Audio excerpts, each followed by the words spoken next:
স্বপ্ন স্বপ্ন আর ইচ্ছে যখন এক হয়ে যায় তাহলে আমার মনে হয় সমস্ত কিছু অসম্পূর্ণ চাওয়া সম্পূর্ণ হয়। ছোটোবেলায় যখন বাবাকে বলতাম বাবা আমার এটা চাই ওটা চাই সেটা চাই, বাবা কিন্তু আমার পূরণ করে দিত।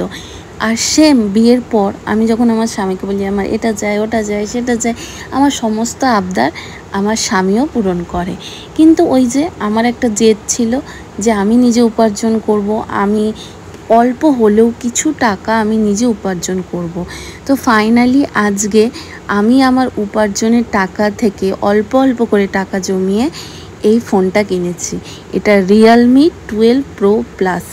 ফোনটা ভীষণই ভালো। আমার কাছে একটা ফোন রয়েছে আইফোন 30, কিন্তু কাজের জন্য স্টোরেজের প্রবলেমের জন্য আমাকে এই ফোনটা নিতে হলো।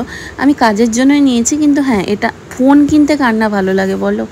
তো ফাইনালি ফোন কেনা হয়ে গেছে। এখন উপরে গ্লাস কভারটা লাগাচ্ছি। আর নর্মাল গ্লাস কভারের মতো এই ফোনের গ্লাস কভারটা না, মানে একটা লাইট দিয়ে এরকম করে প্রথমে কি দিয়ে লাগালো, একটা জেল দিয়ে, দেন তোমাদেরকে দেখাচ্ছি একটা লাইট দিয়ে ওর উপরে রেখে দিল 10-15 মিনিটের মতো। তারপরে আমাকে দিল, গিয়ে বললো বাড়িতে গিয়েও সেম প্রসেস করবে, তারপর ফোনে কভার ঢোকাবে। তো আমি কভার না ঢুকিয়ে ওটা নিয়ে বাড়িতে চলে এসেছি। বাড়িতে আসার পরে মাকে দেখালাম, হাজব্যান্ডকে দেখালাম, মেয়েকে দেখালাম, সবাই ভীষণ খুশি হয়েছে। কে না খুশি হবে না বলো। উপার্জনের টাকায় অল্প অল্প করে টাকা জমিয়ে যখন একটা জিনিস কেনা হয়, নিজের ইচ্ছে পূরণ হয়, তখন সকলেই খুশি হয়। বাড়িতে আসার পর সকলকে ফোনটা দেখালাম এবং একটু ভিডিও করলাম ভালোভাবে।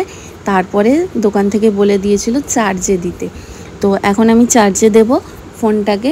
আর এই ফোনটা না খুব তাড়াতাড়ি চার্জও হয়ে যাচ্ছে দেখছি, মানে ফুল চার্জ আধ ঘন্টাও লাগছে না, 20 মিনিটের মধ্যেই হয়ে যাচ্ছে। তো ফোনটা তো ভীষণ ভালো, আমার ভীষণ ভালো লেগেছে। তো আমার তো এইটুকুই বলার ছিল। তোমাদের কেমন আর কিছু জানিও, ভালো লাগতে গেলে লাইক করো, চ্যানেলে নতুন থাকলে সাবস্ক্রাইব করো। আর